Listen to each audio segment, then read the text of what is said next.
If you're a savvy cat enthusiast, you've likely heard of how cats can always safely land on their feet. And it kind of makes sense, doesn't it? Surely, our nimble and agile feline friends have some mechanisms to safeguard themselves from their own acrobatic acts, especially something as simple as landing on their feet. But what if we told you that this isn't always the case? Well, join us today as we delve into the scientific marvel of the feline righting reflex, exploring the question, do cats truly always land on their feet? Now, before we delve into the physics, let's take a look at history first. Cats' ability to seemingly always land on their feet has left scholars perplexed throughout the ages. This falling cat problem has elicited interest and explanations from numerous scientists, including George Gabriel Stokes, James Clerk Maxwell, and most importantly, Etienne Jules Marie. Marie's contributions to science extended across many fields, including cardiology and aviation, but he truly stood out as a pioneer in photography and cinema. His revolutionary idea of capturing multiple phases of movement on a single surface even gave birth to the field of chronophotography. Marie would then use this technique to record and study the motions of people, birds, horses, and would you know it, cats. You see, during his studies, Marie came to be plagued by the same question that bothers us right now. Just how do cats always land on their feet? So he decided to record the movements of a falling cat onto a chronophotographic film for analysis. The image was later published in the 1894 edition of the British scientific journal Nature. This iconic image, aptly named Falling Cat, is considered to be the first motion picture in history to show a live feline.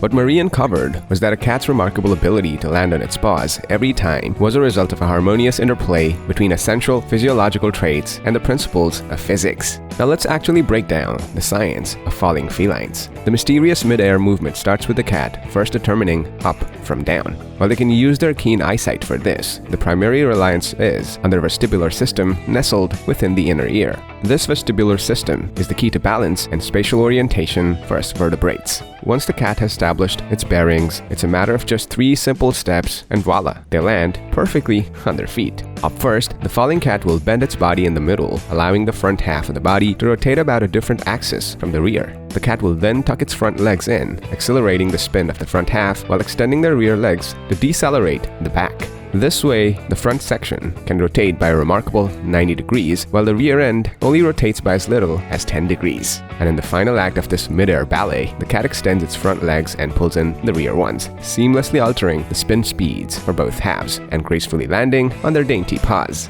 This remarkable ability is known as the cat righting reflex. It emerges in kittens around 3 to 4 weeks of age and is perfected by the time they're 6 to 9 weeks old. Cats are able to do this because they have an unusually flexible backbone and their clavicle or collarbone is not attached to their skeleton. This unique collarbone structure is also what allows your cat to squeeze through any opening that's wide enough for their heads. However, cats are not the only ones capable of this. Aerial fighting reflexes have also been observed in guinea pigs, rabbits, and rats. Even humans have their own righting reflex, although admittedly not as impressive as our feline friends. Funnily, the cat righting reflex has even birthed the common joke of the buttered cat paradox. This joke combines notions that cats always land on their feet and that buttered toast always lands buttered side down. Now, what if you were to attach a piece of buttered toast to a cat and then let them take a plunge? Would the cat, true to its nature, land safely on its feet, or would the toast's love for falling flat on the ground prevail?